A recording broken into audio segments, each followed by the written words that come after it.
The police chief didn't walk into Judge Judy's courtroom. He stormed in like a man convinced the world bowed to his badge. Boots pounding, medals gleaming, he leaned in with a venomous grin and hissed, "I own you, pig!"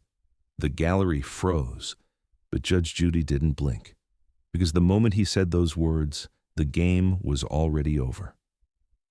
On her desk waited one file, a truth sharp enough to slice through every lie he'd ever forged, and when she opened it, the chief felt the floor drop beneath him. This wasn't his courtroom. This was the execution of his power, and what comes next hits harder than anything he ever saw coming. But before we dive in, tell me, where are you watching from? Don't forget the subscribe button. The courtroom door did not just open. It surrendered. Heavy boots struck the floor with the weight of a man who believed the room already belonged to him. Before anyone spoke, arrogance had already taken its seat. The camera drifts upward from the polished leather of the police chief's boots to the medals pinned neatly across his uniform. They glimmer under the harsh courtroom lights, but the expression beneath them is what seizes attention. His smirk is not confidence, it is ownership. The kind a man wears when he believes consequences are for other people.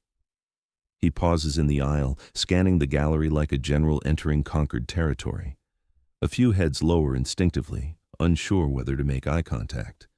The plaintiff, a soft-spoken store owner standing at his table, stiffens as the chief passes behind him.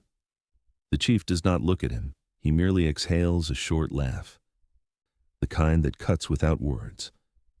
Judge Judy watches from the bench, silent and composed. Her hands rest lightly on the folder in front of her, fingertips aligned, posture calm as glass. But her eyes, sharp, observant, deliberate, follow the chief's every movement. She recognizes performance when she sees it, especially the kind meant to intimidate. The chief finally reaches his seat and adjusts his collar with a theatrical roll of his shoulders. His gaze drifts to the cameras lining the courtroom. He angles himself slightly, as if preparing for a photo he has already posed for 1,000 times. A man used to attention. A man hungry for it. The plaintiff clears his throat softly, the sound barely audible. He grips his paperwork tighter, knuckles whitening. The chief glances over with a raised brow and mutters, "This is a waste of time," loud enough for the microphones to catch. The gallery shifts. Tension crawls through the room like static before a storm. Judge Judy lifts her chin. "Chief," she says, voice calm but edged with steel, "take your seat properly. We will begin shortly." He smirks again, settling in as though he is granting her permission to proceed. What he does not notice is the way Judy's fingers tighten momentarily around the folder. Not in frustration, but in recognition. She has seen this type before. Men who mistake power for invincibility. Men who assume the courtroom is another extension of their authority. The camera moves in, catching a subtle change in her expression, the faintest hint of anticipation. She taps the folder once, a soft, deliberate sound that echoes like a promise. A promise that arrogance is rarely as untouchable as it believes. As the chief rolls his shoulders back and prepares to dominate the room, Judy lifts the folder just an inch, enough for the chief's smirk to thin, just barely. His eyes flick toward it, curious and suddenly cautious. There is something in that file, something with weight, something with teeth, and the chief, for the first time since stepping through the door, looks unsure. Judy places the folder flat again, eyes locked on him. "Let us begin," she says, and the tension sharpens like a blade. The chief laughs, sharp, rehearsed, too loud for the question he has barely heard. It is the kind of laugh men use when they are afraid someone might see the truth beneath their uniform, and Judge Judy sees it instantly. The echo of his forced laughter lingers in the air as Judy leans back slightly, eyes narrowing just enough to signal she caught the fracture. The gallery quiets. Even the ceiling fans seem hesitant to spin. "Chief," Judy says, her tone measured, "the plaintiff claims you visited his store multiple times without cause. Is that correct?" He scoffs, waving a dismissive hand. "Ma'am, with all due respect, I oversee an entire department. I do not have time to babysit some shopkeeper who thinks a citation is persecution." His words drip with condescension, but his body betrays him.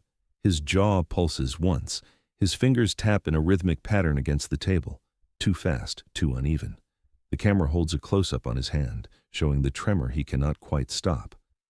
The plaintiff glances at Judy, seeking assurance. She gives him a small nod, an invitation to continue. He steadies himself and recounts a story of repeated visits, intimidating comments, and constant surveillance. Each detail lands with the weight of lived fear. The chief interrupts. "This is ridiculous," he says. "He's exaggerating. People like him always exaggerate." Judy lifts a brow. "People like him?" The chief freezes, realizing too late the trap he set for himself. His smile returns, but it strains around the edges. "I only mean citizens who misinterpret normal police activity." The gallery murmurs. The chief shoots them a warning glare. Judy does not break eye contact with him. "Then you will have no issue telling me the last time you visited his store." The pause is microscopic, but fatal. His eyes shift downward, a tiny, involuntary glance that announces uncertainty. When he finally answers, his voice shrinks just enough for the room to hear it. 2 months ago, maybe 3. Judy folds her hands. "Interesting, because his citation record suggests 6 separate visits in that time frame." He swallows. "My officers handle those. I sign off. That is all." A lie hangs in the air like humidity, thick, heavy, undeniable. Judy turns to the plaintiff.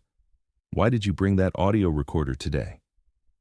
The man hesitates, his fingers brushing the device on the table. Because I knew he would deny everything unless someone finally heard him the way I did." The chief's eyes snap to the recorder. For the first time, true unease ripples through him. Judy's gaze follows the movement. "Chief," she says quietly, "is there something on that recorder you do not want this courtroom to hear?" His breath catches, subtle but visible. Judy reaches forward, touching the recorder lightly. "Let us find out," she whispers as the chief's composure begins to fracture. The plaintiff's voice does not rise, it sinks. Soft, steady, and trembling at the edges, it pulls every eye toward him. Even the chief stops pretending he's not listening.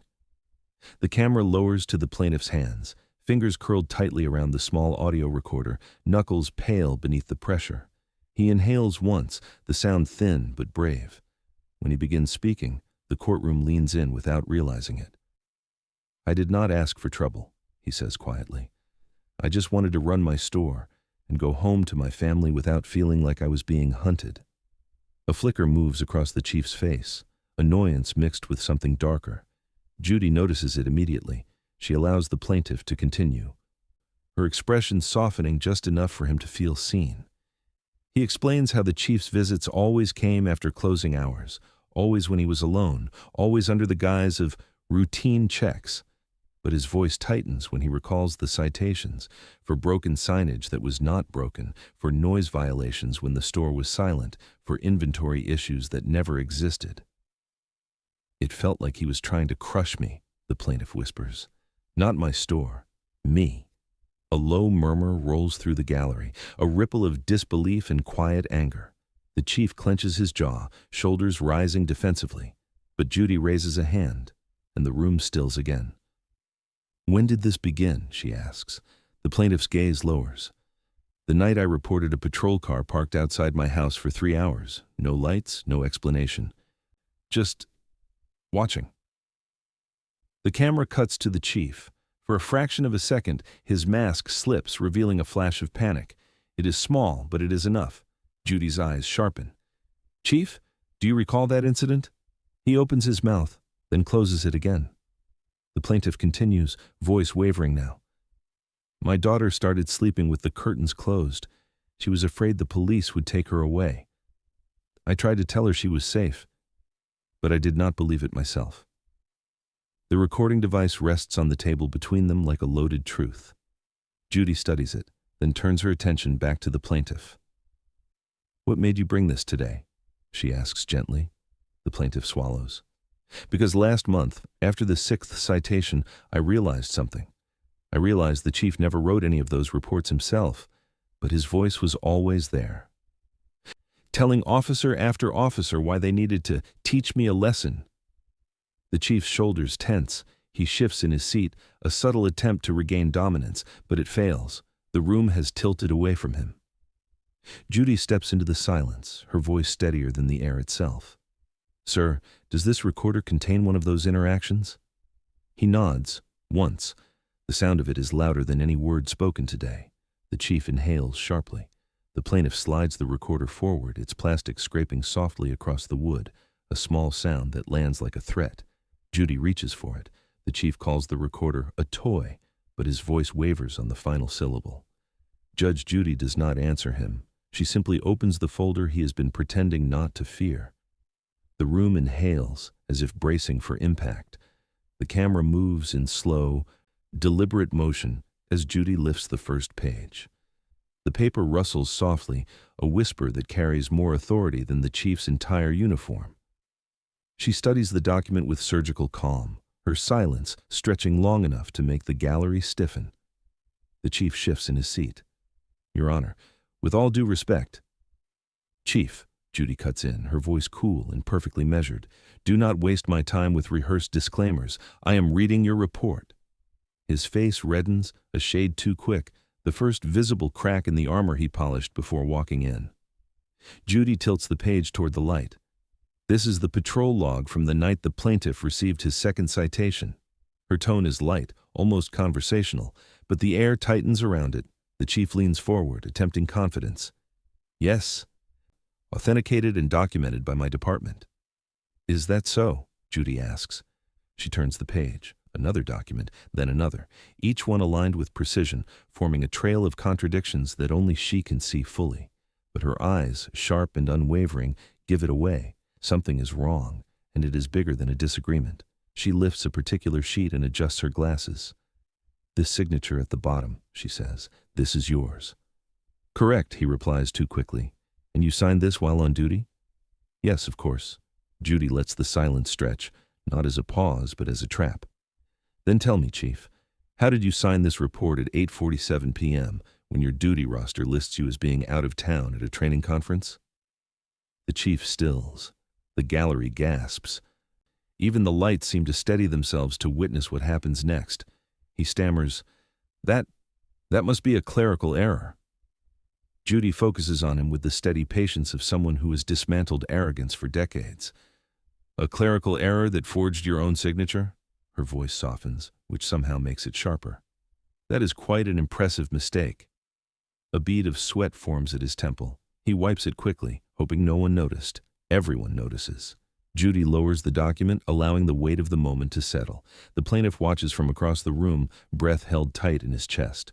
The recorder sits between them like a silent witness waiting for its turn. "Chief," Judy says, "your entire defense depends on the accuracy of your reports. If this one is falsified, tell me, why should I trust any of them?" The chief opens his mouth, but nothing arrives. His composure trembles, the practiced arrogance beginning to peel away.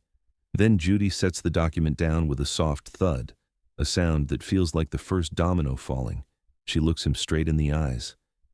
"Explain to this courtroom," she says, "why your patrol log contains a forged signature." The forged signature lies between them like a confession neither has spoken yet. The chief opens his mouth to defend himself, but the silence gets there first. For a moment, the courtroom feels suspended, as if even gravity hesitates to touch the truth that has just surfaced. The chief stares at the document on Judge Judy's desk, his confidence leaking out of him in slow, visible breaths. He straightens his shoulders, trying to reassemble the authority that once draped effortlessly across him. But arrogance, once cracked, never sits right again. "Your Honor," he begins, voice brittle at the edges, "that log must have been handled by one of my officers. They sometimes pre-fill routine paperwork for me. I sign dozens of these every week." Judy tilts her head, her gaze steady, unimpressed.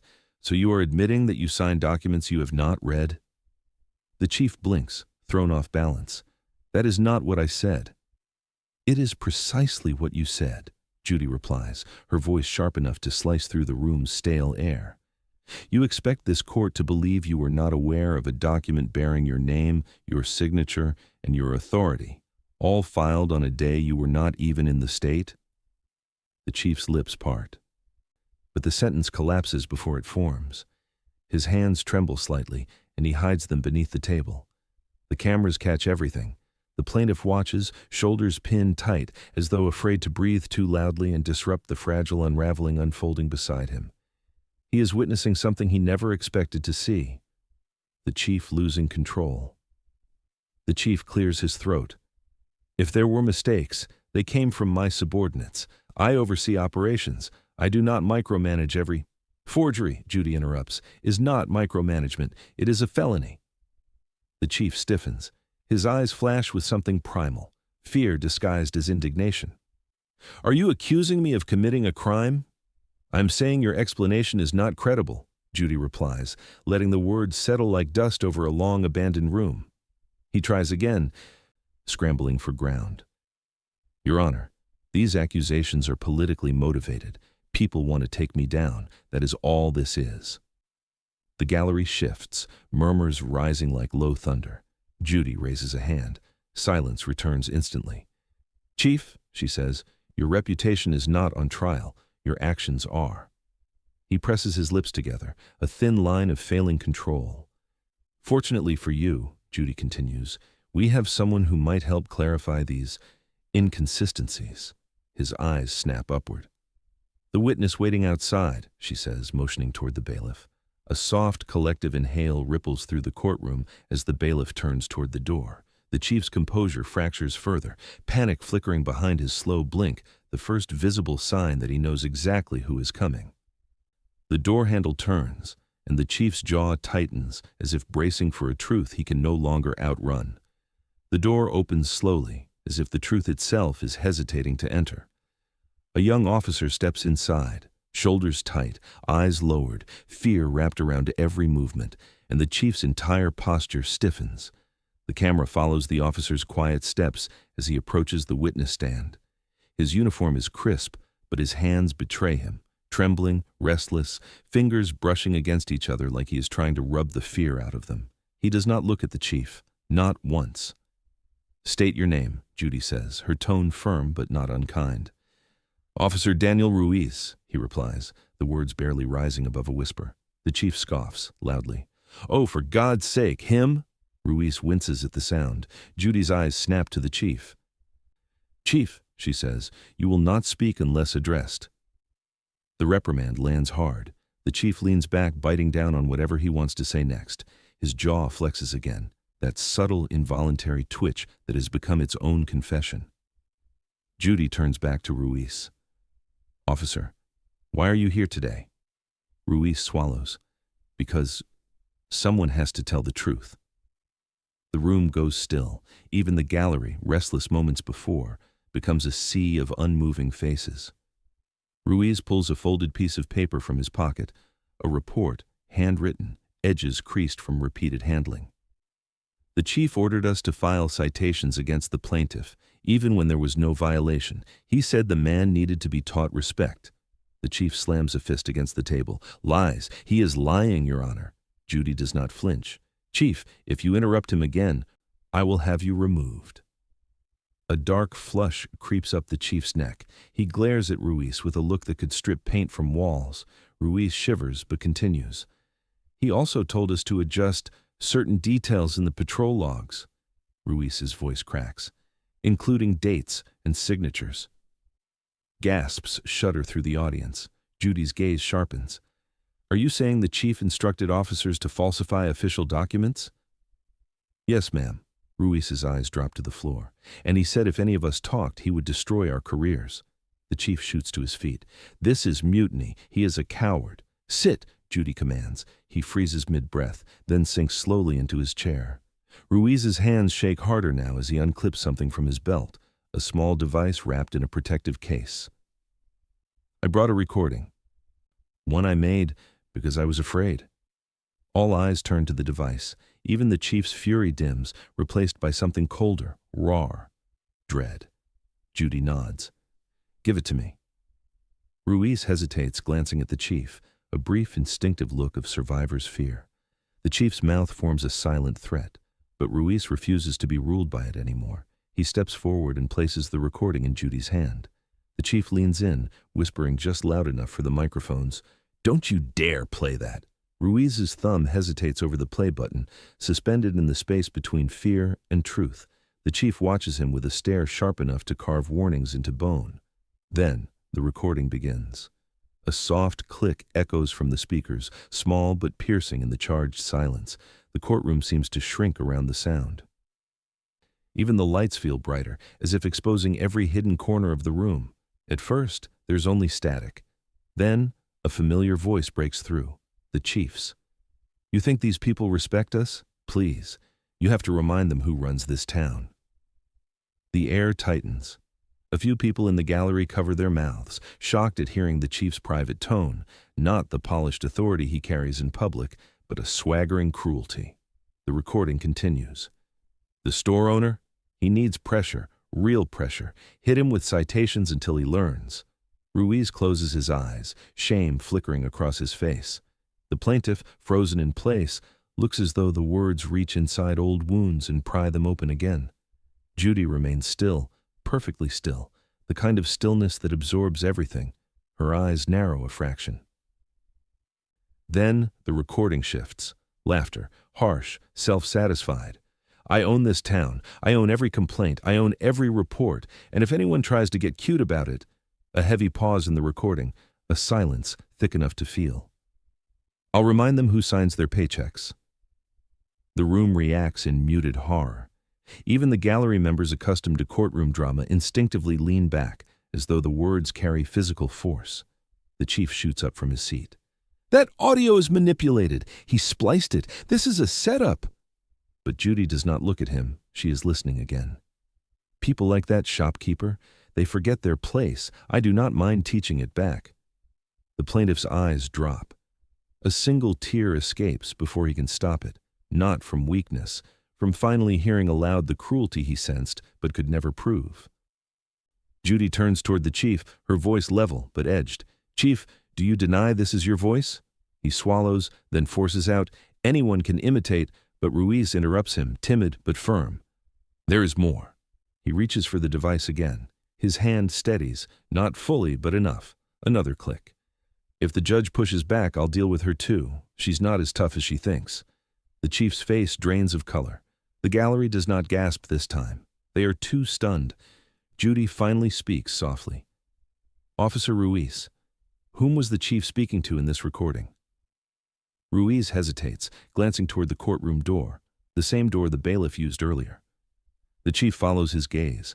His breath stutters. Judy asks, "Who is on the other end of that call?" Ruiz answers with a whisper that freezes the room, "She is here." Every head in the courtroom turns toward the door Ruiz is staring at. Even the chief's breathing changes, shallow, uneven, scared for the first time. Judy nods to the bailiff. "Open it." The bailiff steps forward, his hand steady as he turns the metal handle. The hinges groan softly, the kind of sound that feels intentional, like the door itself understands the importance of the moment. A slice of hallway light spills into the courtroom, crisp and cold. A woman stands there. Her posture is tight, her eyes downcast, a purse clutched against her chest like a shield. She wears no uniform, no badge, no insignia of authority, just ordinary clothes on an ordinary person who looks anything but ordinary to the chief.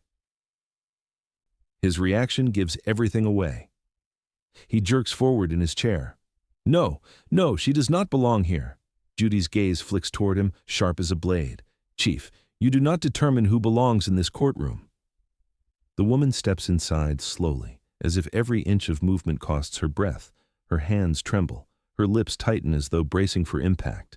She refuses to look at the chief, but he cannot tear his eyes away from her. Ruiz steps aside, giving her a clear path to the witness stand. Judy's voice softens just slightly. "Ma'am, please come forward." The woman nods, though her knees wobble as she approaches.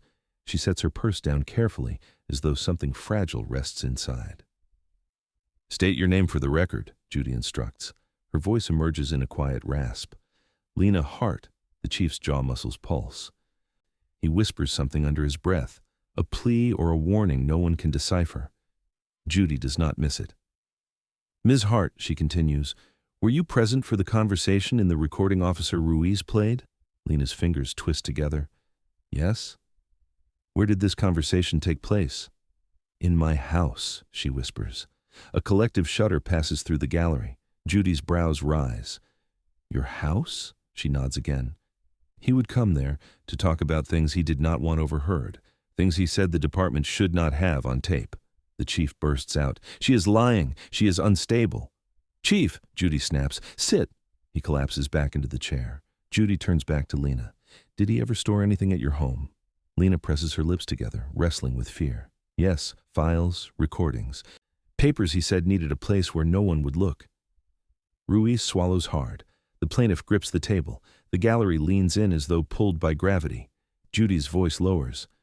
Ms. Hart, what did he say on that call? The one we heard? Lena's eyes glisten, not with tears, but with the exhaustion of someone who cannot carry a secret any longer. He said, she falters, then gathers her courage. He said he owned the town, he owned the plaintiff, he owned every complaint, and he said he owned you. A stunned silence slams into the room. The chief's face twists, not in anger, but fear. Judy leans forward, voice like a tightening rope.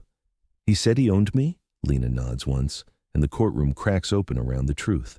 The chief tries to speak, but the words crumble before they reach the air. Lena's accusation still hangs in the room, heavy enough to bow the walls inward, and for the first time, the courtroom is not afraid of him. It is disappointed.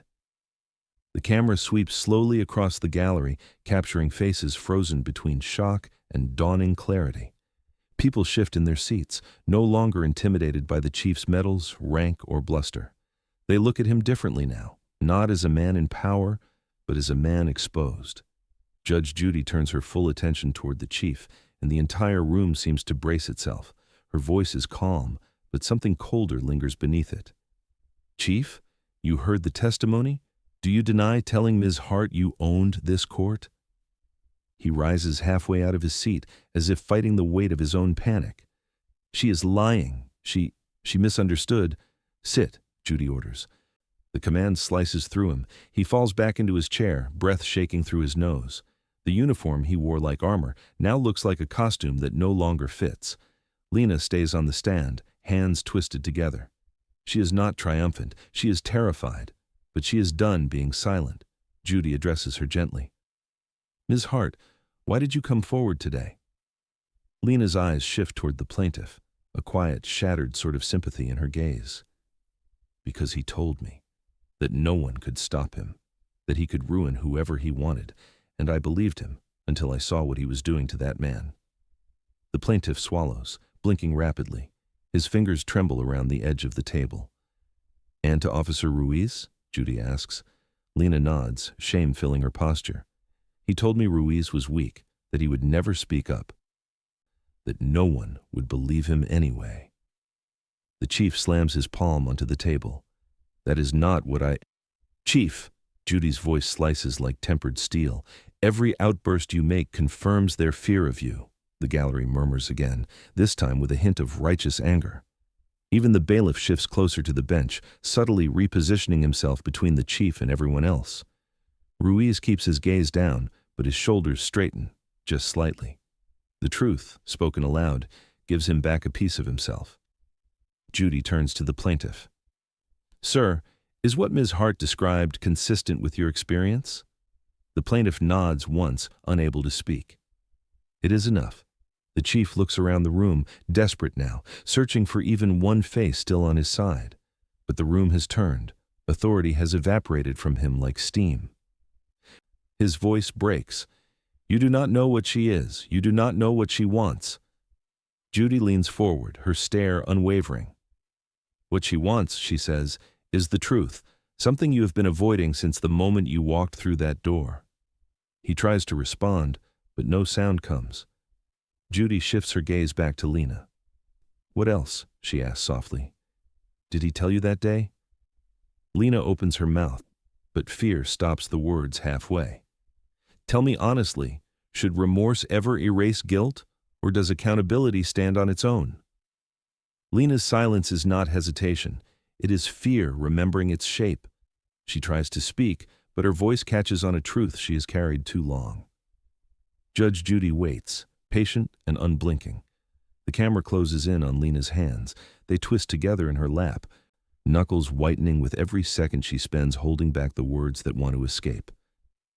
Across the room, the chief watches her with a hollow sort of fury, fury born from knowing she no longer fears him enough to stay quiet. "Ms. Hart," Judy says gently, "you were about to answer my question. Take your time." Lena nods, but her throat tightens. The gallery watches with the stillness of an audience holding its collective breath. The plaintiff stares at her with cautious hope, Ruiz with quiet solidarity.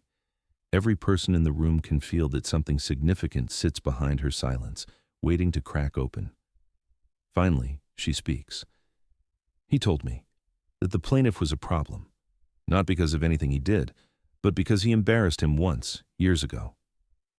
The chief stiffens. Judy's brows draw together.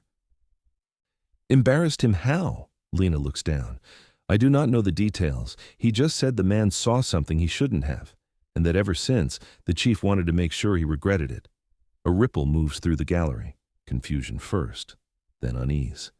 Judy turns her gaze toward the chief. "Is that true?" He does not answer. His jaw ticks, but no sound escapes. Lena continues, voice gaining tremor but also momentum. "He also said, he kept certain records at my house because the department might question them. He told me that if anything happened, I should burn them." Ruiz flinches. The plaintiff's breath catches. Even Judy stills for a brief second, the severity of that sentence echoing like a distant alarm. "And did you?" Judy asks softly. Lena shakes her head. "I tried. I really did. But every time I went to throw them out, something stopped me. I kept thinking, what if someone needs to know?"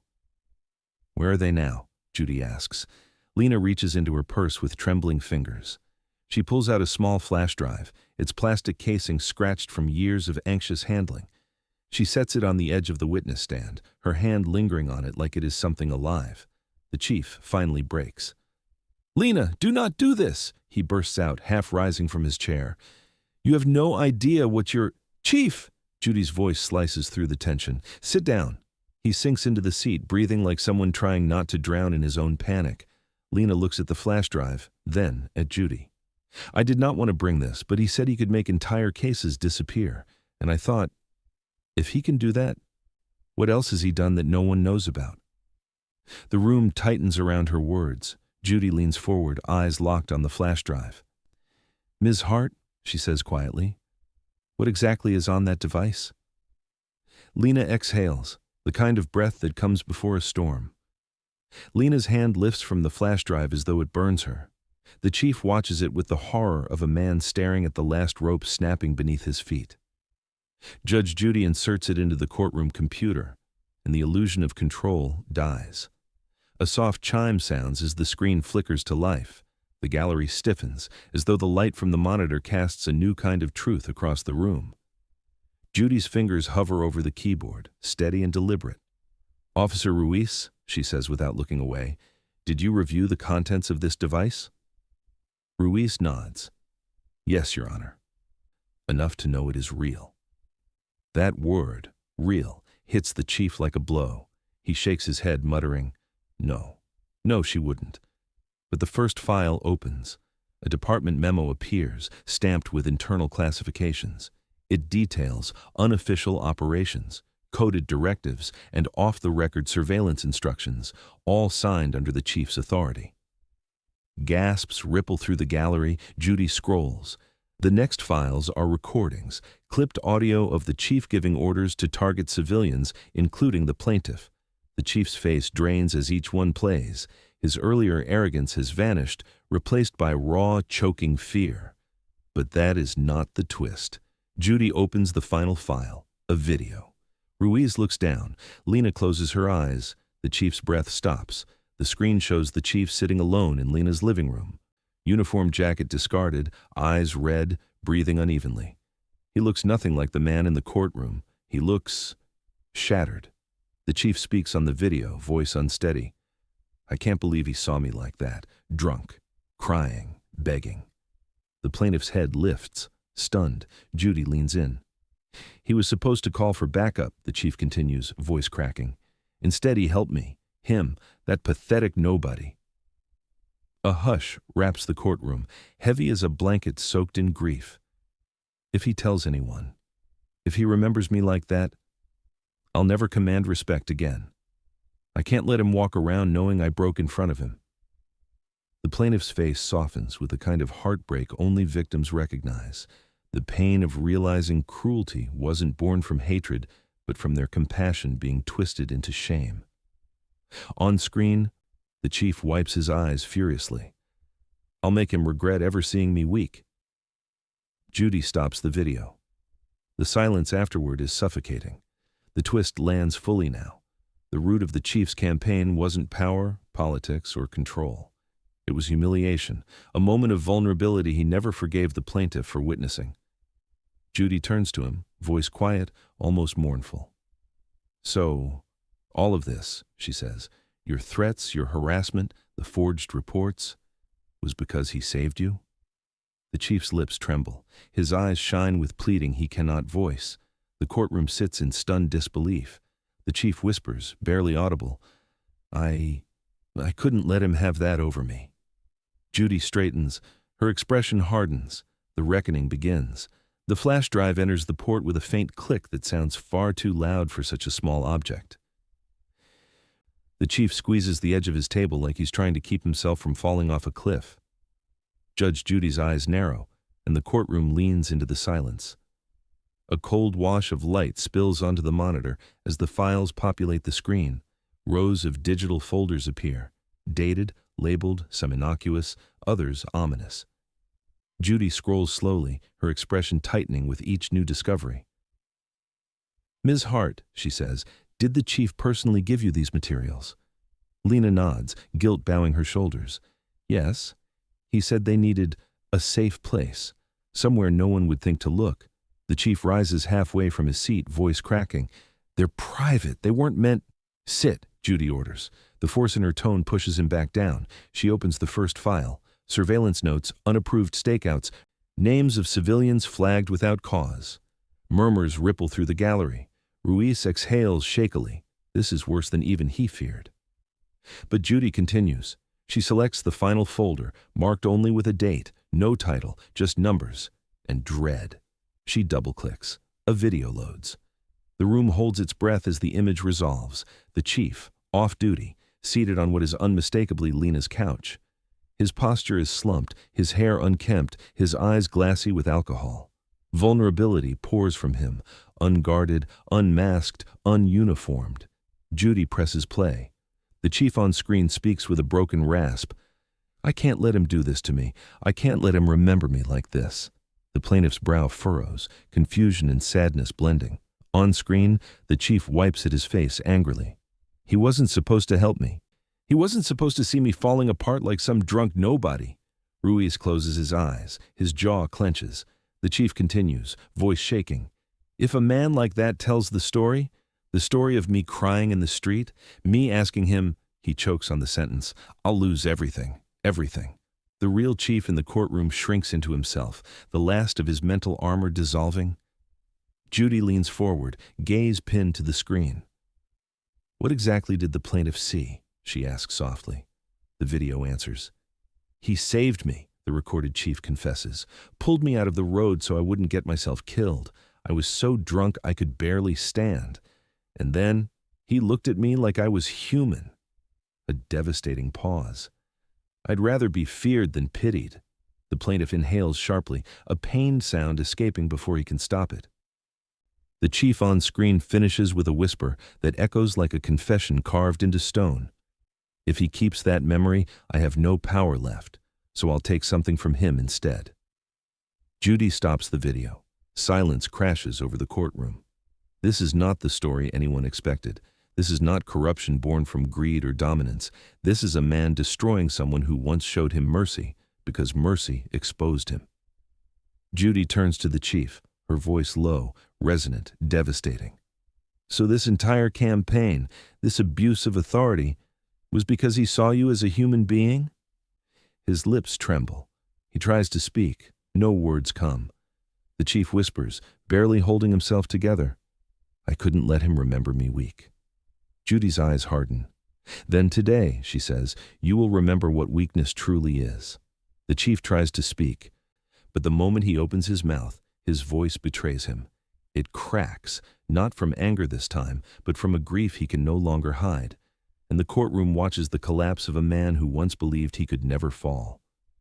The air feels different now, not tense, not electric, heavy, as if the truth from the flash drive has settled on every person in the room like dust that cannot be brushed away. The chief sits hunched at his table, shoulders caved inward, hands clasped so tightly they tremble. He looks smaller than he has in any previous moment, as if the uniform itself hangs loosely, unable to hold the shape of the man he pretended to be. His eyes stare downward, unfocused, like he's afraid the world will shatter if he lifts them. Judge Judy studies him, her expression unreadable but not cruel. She has seen arrogance before, but rarely its roots exposed with such raw simplicity. "Chief," she says quietly, "you may speak." He swallows hard. The sound echoes through the microphone, fragile and unsure. I never meant," his breath stutters. "You have to understand, I wasn't thinking clearly. I was under a lot of pressure. My reputation—" "Your reputation," Judy interrupts, not harshly but firmly. "Or your pride." The chief's face folds inward. His jaw quivers. A man once defined by discipline now looks lost inside his own skin. "I couldn't let him remember me like that," he repeats, as if trying to convince himself rather than the court. "A drunk, crying. I didn't want to be that man again." The plaintiff watches, expression torn, a mix of vindication and unexpected sorrow. For years this man terrorized him, and yet the origin of that harm feels unbearably human. Judy allows the silence to stretch, letting the chief hear the weight of his own words. "Chief," she says at last, "the plaintiff never used that moment against you. He did not mock you. He did not expose you. He helped you." The chief's eyes squeeze shut. A tear escapes, not from guilt, not yet, but from shame, the deepest kind. "He had something over me," he mutters. "Not on purpose, but he did. He knew something no one else knew." "And what he knew," Judy replies, "was that you were a human being, not a threat, not a tyrant, a man who needed help." The words seem to break him. His breath shudders, his shoulders shake once, a single uncontrolled tremor that cracks the last remnants of the persona he built like armor. He bows his head, hands covering his face. Ruiz watches with quiet sadness. Lena watches with relief and heartbreak. The plaintiff watches with a trembling kind of understanding. Judy does not soften her tone, but her eyes dim with something like empathy. Not for the chief's actions, for the pain that twisted them. "Is this your apology?" she asks quietly. "Or is this simply your fear talking?" The chief cannot answer. His silence becomes its own confession. Judy straightens in her chair, preparing to shift the courtroom from collapse to consequence. "Then let us discuss," she says, "the damage you caused." The chief lifts his head slowly, the redness around his eyes revealing a battle he has already lost. He looks at the plaintiff, really looks at him, for the first time in years, and nothing in the room feels heavy enough to catch what falls from that stare. Judge Judy's gavel remains untouched, resting like a silent witness to the implosion still unfolding. She leans forward slightly, her expression stern but no longer sharpened into a blade. The time for cutting is over. The time for counting the wounds has begun. "Chief," she says, her tone low and firm, "you are no longer answering for excuses. You are answering for consequences." He nods, though his eyes avoid her. His hands clutch the table as if he must anchor himself to something solid before facing what comes next. Judy shifts her gaze to the plaintiff. "Sir," she says gently, "tell him what his actions cost you." The plaintiff inhales slowly, every breath threaded with years of swallowed fear. He stands, though his knees wobble slightly, and turns toward the chief. His face is not cruel. It is brave. "You made me afraid of my own town," he begins softly, "the place I grew up, the place I chose to raise my daughter." His voice trembles but does not break. "You made me afraid to close my store at night, afraid to walk to my car, afraid every time a patrol car slowed down near my house." The chief's eyes drop as if the words physically push his head downward. "You took my sleep," the plaintiff continues. "You took my peace. You turned my daughter into someone who checks the windows 3 times before bed, and all because I helped you on a night you couldn't help yourself."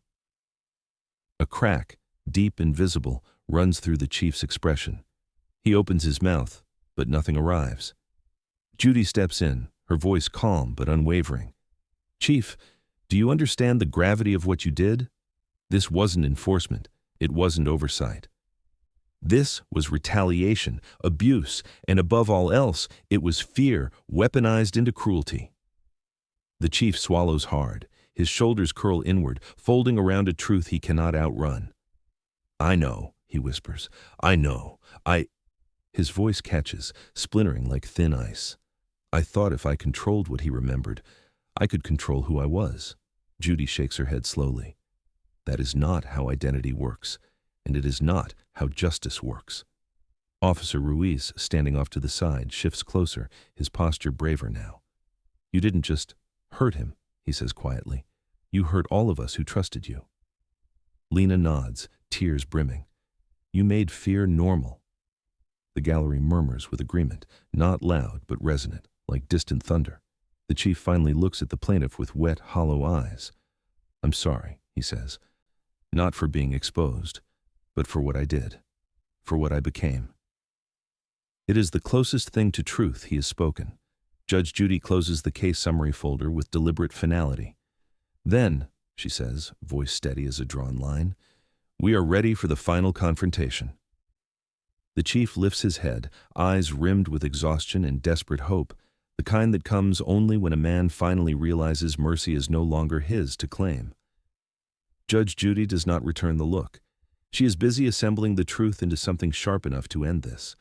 The courtroom feels colder now, as if the overhead lights have dimmed to match the emotional gravity pressing down on every person present. Papers lie neatly arranged before Judge Judy, not as mere documents, but as a timeline of choices, lies, and the spiraling consequences of a man who could not bear to be witnessed in weakness. She unfolds her glasses, places them on the bridge of her nose, and speaks with a calm that slices deeper than any shout. "Chief," she begins, "what sits in front of me is not a misunderstanding. It is not a clerical issue. It is a pattern, deliberate, targeted, and devastating." He winces, eyes flickering toward the plaintiff, then toward Lena, then Ruiz. Each face reflects a different wound he inflicted. None offer shelter. Judy continues. "You misused your authority. You retaliated against a citizen for an act of compassion. You coerced officers under your command to falsify reports. You hid evidence in a civilian's home. And when confronted, you used intimidation instead of accountability. Each accusation lands like a slow, measured hammer blow." The chief opens his mouth, voice thin. I truly am sorry. I lost myself. I didn't know how to come back." Judy finally looks up. Her gaze is not cruel, but neither is it softened. "That is the problem," she says quietly. "You did not try." A hush rolls through the gallery. She turns to the plaintiff. "Sir, you showed this man more humanity on the night you helped him than he has shown anyone since.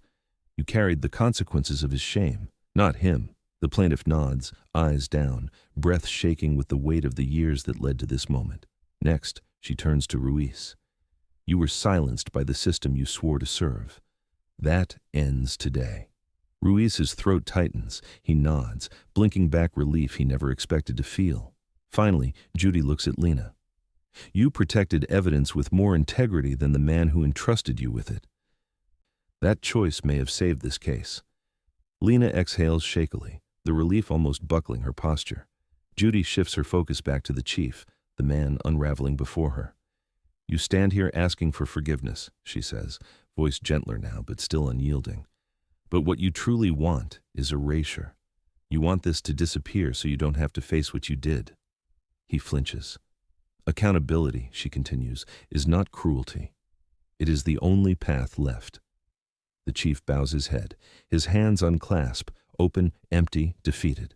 Judy closes the folder with slow precision, the soft thud echoing like a drum roll before a final verdict. "Chief," she says, "I am ready to deliver judgment." The entire courtroom leans forward. Everything hangs in the breath before she speaks. Before you hear the verdict, ask yourself, do people truly change, or do they simply run out of places to hide? The courtroom holds its breath, not out of fear, but anticipation. Judge Judy's eyes lift from the folder, steady and resolute.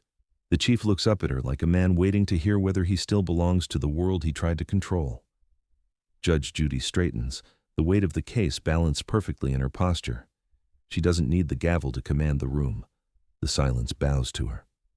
"Chief," she begins, her voice measured and unshakably calm, "this courtroom has witnessed the full arc of your actions, not the version you hid behind your title, but the truth carved out by testimony, evidence, and your own recorded words." The chief swallows, his fingers trembling against the table. "You were entrusted with public power," Judy continues. "But instead of using that trust to protect your community, you weaponized it to shield your pride. You targeted a citizen who once showed you compassion. You coerced officers under your command. You falsified records and manipulated the people who depended on you." Her gaze sharpens. "You did not merely break policy. You broke faith." The plaintiff stands frozen. Ruiz's jaw clenches with a quiet, righteous satisfaction.